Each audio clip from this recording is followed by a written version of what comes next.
deal for them to do simply because of the wages that are on offer. However, if you look at the relationship between Manchester United and Borussia Dortmund, it's quite good. Because last season, you'll remember, they all organised the deal whereby Jadon Sancho went from Old Trafford to Borussia Dortmund. And look how well that worked out for Sancho. And in the end, look how well that worked out for United and, of course, for Borussia Dortmund as well. As far as Rashford's camp is concerned, we do know what's been happening. All of the communication so far has been done via them. It hasn't really been club to club yet. And they have been speaking to clubs in Italy, to clubs in Spain as well. As far as United are concerned, if they are to allow this guy to leave, they would prefer a straight loan. Get him playing football, get him to raise his market value, and then they can reassess Marcus Rashford's future in the summer. And while United accept that any kind of loan deal will involve them paying a huge portion of Marcus Rashford's wages, we'll talk about this a bit later on, but there are certain ways you can do these kind of deals where you can incentivise the wages, incentivise the performances, whereby the club who's allowing someone like Marcus Rashford to leave can still get good money for him. James, does Rashford need to go abroad? Is that going to be better for him than staying here, playing for another Premier League club? I think you'd have to say yes, really. It feels like it's a player that just needs rejuvenation in his life. He needs a fresh start. He needs a fresh focus. A lot of attention here in the UK, as we know, by the British media. We're talking about him here. He's filled the back pages for weeks now, it feels like, certainly since he decided to do that interview with Henry Winter. The opportunity to go abroad seems like that's a right fit. AC Milan, as Dharmesh mentioned originally, are interested in him, want to do a deal for him and have an opportunity to sign him. They've got an opportunity to sign one UK or Albanian player in this window. Now, that sounds really strange, but that's all down to non-EU players and Serie A regulations that they have. They can only make a certain amount of signings. So per season, normally they can sign 3 non-EU players plus one player from Britain or Albania. Now, that varies depending on what clubs have, how many non-EU players they've got in the squad already. So for AC Milan, for example, they made 2 signings in the summer. That was all they could make. They've only got this one little signing available to them, which is a British player. Hence why Marcus Rashford is one of the names mentioned. And it seems like that would be a good fit for him. So if it is at Manchester United, Antony, is he leaving? So we told you last week that clubs from Spain and Greece had approached Manchester United over the potential signing of Antony. We think it would probably be a loan deal at this stage. Well, I can tell you that the clubs that we've been told now are Real Betis and Olympiacos, who have made those inquiries. Now, in fairness to Antony, he's actually been featuring in nearly all of Ruben Amorim's squad, but he still hasn't started a Premier League game under Ruben Amorim. But not just that, he hadn't started a Premier League game under Erik ten Hag this season. So it seemed like Manchester United were edging towards, let's see if we can do some sort of deal to raise the market value. Clearly, United are not going to get anywhere near, if and when they decide to sell him permanently, the 80-odd million pounds that they spent on him to Ajax, 2 summers ago. That simply isn't going to happen. But it's clear now that they will consider offers for Antony. As I said, the most likely idea would be a loan. And it's interesting because Real Betis have recently sold one of their wingers, Hassan Diao, to Como, which is why there might be a space and Antony could be the one to fill it. We've been saying quite a bit that Tottenham and Manchester United are looking for a striker. Are they in danger, James, of both missing out? Look, there's a little bit of danger when they're looking at a player and potentially another club comes in. And we're talking about this man, Kolo Muani, again, been the talk of the transfer window pretty much daily. His name seems to be mentioned, but that's because moving parts to this are happening daily. Now, we understand Juventus are making a maximum effort possible to get the player on loan this season, and that's because they want to jumpstart those attempts by the likes of Tottenham, AC Milan and Manchester United in their attempts to get this player. Now, again, just talking about this player, PSG signed him for close to 90 million euros only 18 months ago. He's fallen out of favour, wasn't in a matchday squad for the last 3 matches. They've resigned to letting him go, whether this window or the summer, but it seems like the race is hotting up for his signature. Tottenham are not out of this race yet at all. They are interested in the player, and a forward is their priority this window, but competition is hotting up for him. OK, that's Spurs.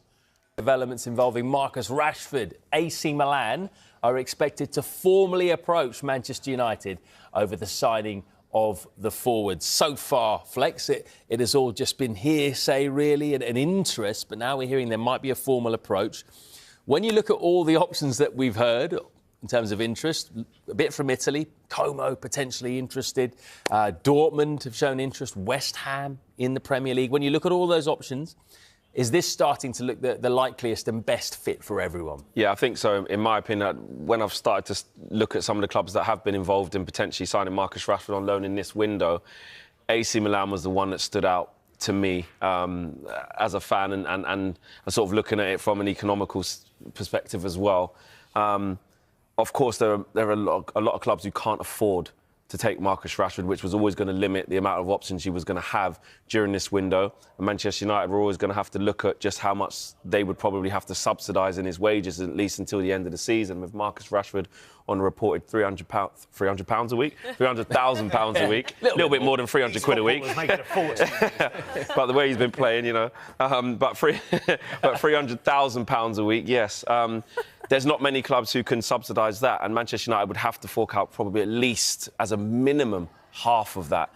And AC Milan, I think, are one of the teams, I mean, Kev can enlighten us more, who probably could. I know that Alvaro Morata is their top earner, around £160,000 a week or euros a week. So that would probably work out for them. And in terms of the stature of the club and the project, I saw some quotes from Zlatan Ibrahimovic saying, you know, we don't need to convince players to come here. Everybody wants to come to Milan, but obviously he's got his role there. But they are a huge club.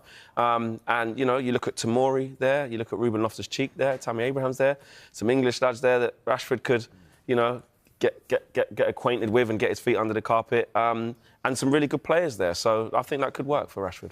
Glad you mentioned those English players. So that brings me neatly onto my next question. Just explain to us the EU rules concerning non-EU players and how they affect Italian sides in particular. So this is to do with the FIGC, which is basically the Italian league authority, and this is good old Brexit affecting things because obviously English players are no longer EU players, so they now come under that category. They've already got Strahiniya Pavlovic, who they brought in, Emerson Royale, who they brought in. They've taken up 2 non-EU slots. However, to kind of soften the blow, there was an adjustment made to the rules whereby you can sign a bonus player from Britain or from Albania. So they've looked at non-EU countries and said, OK, you can sign an extra player, but you can't sign 2. So the situation that Milan are in is if they went for Marcus Rashford, that's fine, but they couldn't then go for Kyle Walker in the same window. So they would have to make a decision between who to pursue. And we are hearing that Rashford is the priority for AC Milan, not Kyle Walker. So speaking of Walker, how does that affect his future? Where Antony, Flex, we are hearing that Real, Betis and Olympiacos now have made inquiries. If Manchester United can make a sell, is this one they'd want to make fairly quickly because he's a player that they can get a decent fee for, and then that, of course, gives them more options in terms of bringing people in for Amorim? Yeah, I think ideally that would absolutely be a good solution for Manchester United and Antony, as that move just, to put it quite frankly, just really hasn't worked. He has no confidence at the moment. He's not getting any game time from Ruben Amorim. And even being brought in by Erik ten Hag, and Erik ten Hag stuck by him for a very long time. He ended up losing his place even under Erik ten Hag, so he's had a really, really tough time at Manchester United. And again, we keep finding Manchester United in positions whereby they have players on huge sums of money. Antony reportedly on, you know, in excess of £200,000 a week. Again, in Europe, in January, it's very, very difficult to secure permanent moves, or again, without Manchester United subsidising a large part of that. But I think Ruben Amorim has made it clear that Antony's probably not going to be in his immediate plans. And I think if the right offer comes in for Antony that suits both the player and the club, I'm almost certain that Manchester United would accept it. Yeah, we heard about the Olympiacos interest a few days ago, actually. But what about Real Betis? Why do they want Antony? Well, I'd be surprised if they could do anything permanent. I think it would probably have to be a loan and probably, as Flex suggests, probably subsidised to some extent. But they're not scoring enough goals for a start. And I think there is a vacancy on the right-hand side of that team. Pablo Fornals, the former West Ham player, has played a lot of games in that position, hasn't maybe been as consistent as they'd have liked him to be. And I think he is the kind of dynamic player that can make a difference. I know people will laugh at that because they'll say he hasn't made an impact at all at Manchester United. But you take it back to the guy that didn't just play really well in the Eredivisie for Ajax, but also in the Champions League.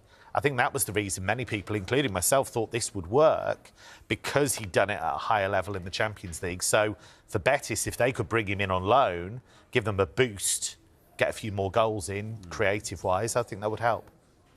Manchester United are about to make a signing. We are hearing Diego Leon, 17-year-old left wing-back from Paraguay, plays for Cerro Porteño in Paraguay. He's having a medical today ahead of finalising a pre-contract agreement for the summer. That looks like that's one for the future, probably 2, 3, 4 years' time. But, Molly, do you expect that to not be the only left wing-back that Manchester United sign this January? I'd be amazed if it was. I mean, Ruben Amorim's style of play, that 3-4-3 setup, they need high-energy wing-backs, quite frankly. I think, you know, both ends of the pitch.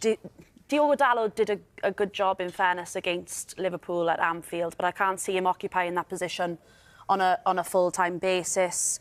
Ahmad will return to right wing-back on a longer-term basis as well. So I think creativity on the left is badly needed, and that's not going to be satisfied for Ruben Amorim in just one player. Yeah, there's possible interest in Nuno Mendes from PSG as well. So anything happens there, we will. How about Randall Kolo Muani? It's a name that's popped up a few times already in this window.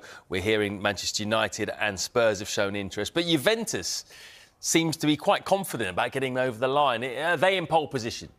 Well, that's the link that has been the most enduring one. That seems to be, from the reporting in France and Italy, the move that Kolo Muani himself is really interested in making. I think they need another forward. Juventus, no doubt about that. I think there's too much reliance on Vlahovic. I think as well, they're not winning enough games. Too many draws for Juventus. So he's the kind of dynamic player that I think could get them winning a few more games. So I think he'll certainly leave Paris. It's just a question of where. Why don't Arsenal go in for him? Yeah, I think they should, personally. I think, you know, we talked about him last week, didn't we, about what he could bring to a team. He could play through the middle, he could play wide, so he could play on that right-hand side in place of Saka.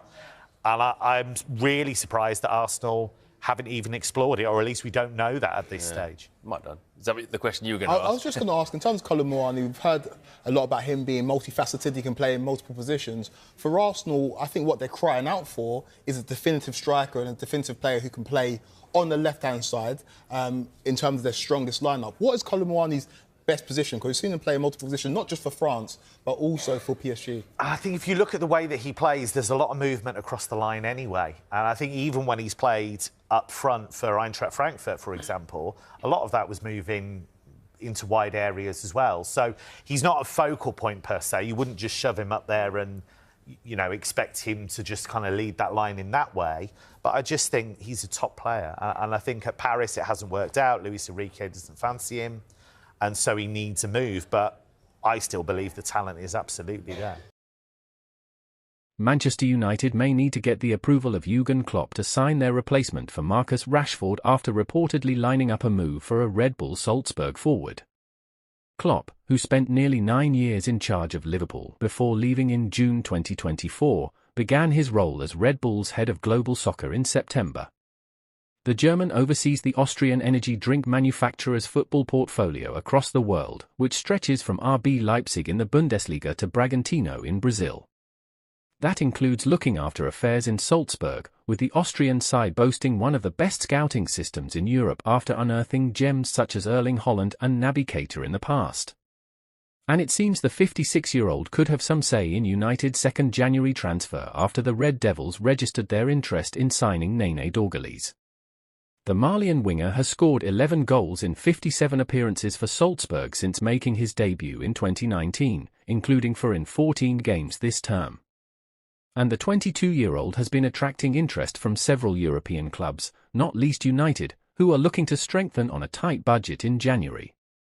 According to Fabrizio Romano, United have asked Salzburg for the conditions on a possible deal for Dorgeles, including the transfer fee and his salary. The left winger's arrival would surely spell the end of Rashford's time at Old Trafford, as the United outcast continues to weigh up a move away this month. He has since returned to the substitutes bench, but the absence of the England international on the pitch suggests he could go. Rashford has been tipped to leave after claiming he needed a new challenge in December, sparking rumours of a move away from his boyhood club. West Ham, Tottenham and Arsenal have all been credited with interest in Rashford, who has over 350 appearances in a United shirt. But the Premier League trio won't be alone if Rashford's representatives succeed in convincing United to let him leave, with talks with Borussia Dortmund and Juventus also taking place over his possible transfer this month. A loan move looks to be the most likely outcome, as Rashford's wage demands and transfer fee would normally scupper any January move. AC Milan are thought to be leading the chase. However, when he was drawn on Rashford leaving Old Trafford, Amorim admitted he doesn't know if he would be staying or going.